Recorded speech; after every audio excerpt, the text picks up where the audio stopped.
Hey everybody, thank you for purchasing the $3 steak. South Park is back. And I don't mean the pandemic specials or the made-for-streaming movies on Paramount Plus, but South Park as a series.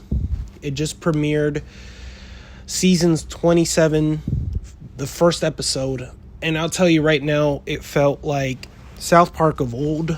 Quite frankly, it felt like a real return to form, the old school South Park. It just felt like that same raw energy that seasons 1 through 5 had. It was raw, it was edgy, it was unfiltered.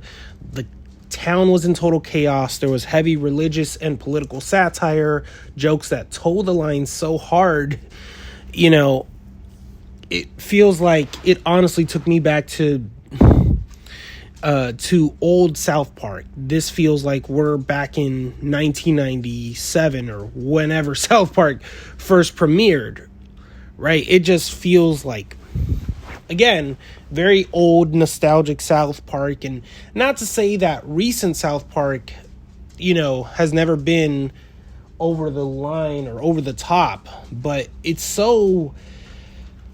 I think this episode really highlights just how much modern South Park is more... I don't know what the word is, right? I'm not going to say filtered. It's not filtered. But it's definitely more tame compared to the older South Park episodes and the older seasons, right? And that's not to bash South Park. I truly love South Park. I've enjoyed every single season, with the exception of season 20. That one I did not like. If that was the season that introduced PC Principal, that one wasn't my favorite. But beyond that, I truly will say it felt very renewed. It felt like South Park renewed. I think that's the best way to describe it. The imagery alone was just it was a spectacle to see, right? Seeing Trump literally in bed with Satan, that's enough to kind of give you the context of what we're talking about here, right? And just the gravitas at how hard they went at Donald Trump. I just thought that was hilarious. So honestly, there was a lot of interesting factors to this. I think the fact that they separated the characters Trump from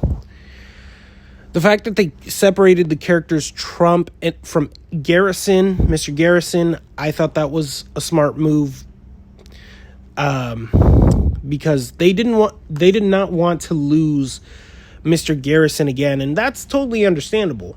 So I get why they separated them both, and honestly, I'd rather they just take a crack at Trump by himself instead of making Garrison, a stand-in surrogate. So I thought that was very good, and I really did enjoy all of the stuff. Speaking of PC Principal, I'll just get into this really quickly. So they basically developed his character from PC Principal to Power Christian Principal, which I thought that was a funny move. And he's now endorsing Christ in public schools, and that's pretty much the premise of this episode, is Christ is playing an active role in the schools, and a lot of the townspeople are up in arms about it. So, with that, let's get into Cartman. So the most brilliant part about this whole episode, and really the most intelligent part, is the fact that Cartman has an existential crisis, because his whole identity for 20 plus years has been saying offensive stuff just to piss people off, But now in a world full of people like him who are loud, offensive, and unfiltered, he doesn't stand out anymore. There's no one left to get mad at him, and that's where his happiness was making people mad. And now that he has nobody to make mad anymore, he doesn't thrive anymore. And so it's kind of allowed Cartman to kind of die in the dark, as much as he himself as a character might hate it, right? It is a brilliant move because now it puts Cartman at an existential crisis, and it does shift his character dynamic in a way that I did not expect. I would have expected him to be co-signing whatever Trump does or whatever the case might be, but this is fine. I think for a pivot, this is fine. Let's get into Kyle, right?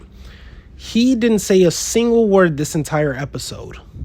Not even his classic moral at the end of the episode where he says, I've learned something today, and he preaches and he says something and all of these things. Truthfully, I do kind of miss those, but I think that him not saying anything is just, it's by design for sure, because you could see the apathy. You could see him losing the desire to even entertain Cartman's nonsense or really anybody's nonsense. He's just so tired of it all. And I think that it could be a clue to a bigger arc that's coming to the season. Whatever that may be, right? I think that the end of this season, it ends with Kyle giving one of his classic monologues again. Hopefully. I mean, that's my guess. That's what I would like to see personally. But regardless, I am interested to see where they go with this. But I will pay attention to Kyle because I just thought that was so interesting that he didn't say anything this entire episode.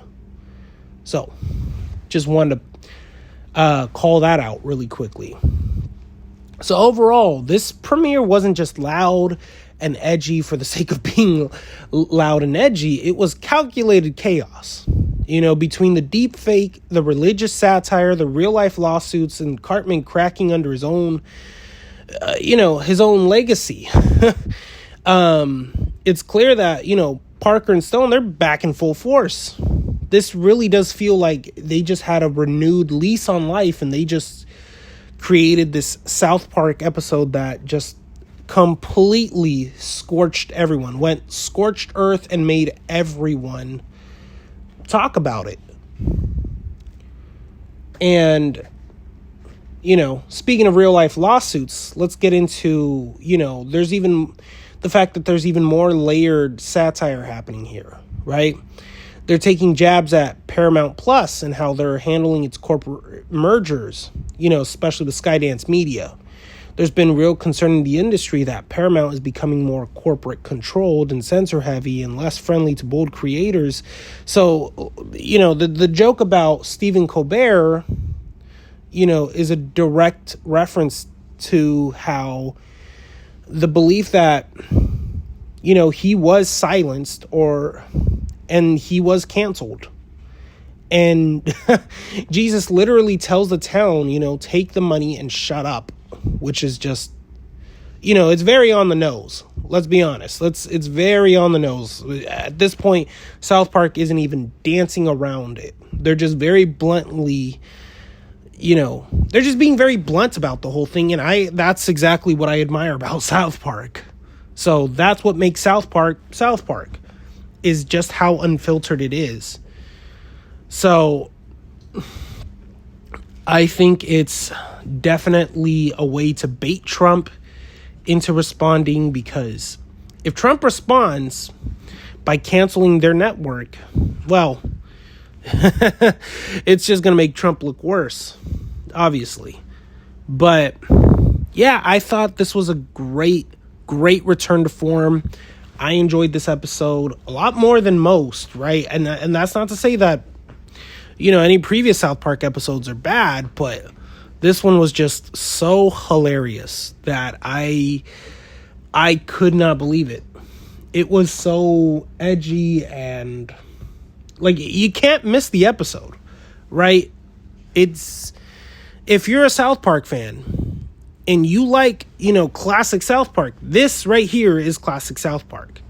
So, that being said, I'll be back to review the next episode whenever that episode premieres. In the meantime, I will talk to you guys later. Thank you once again for purchasing the $3 steak. No refunds, but you can enjoy more of my meals on my YouTube channel. So, there you go. You guys take care.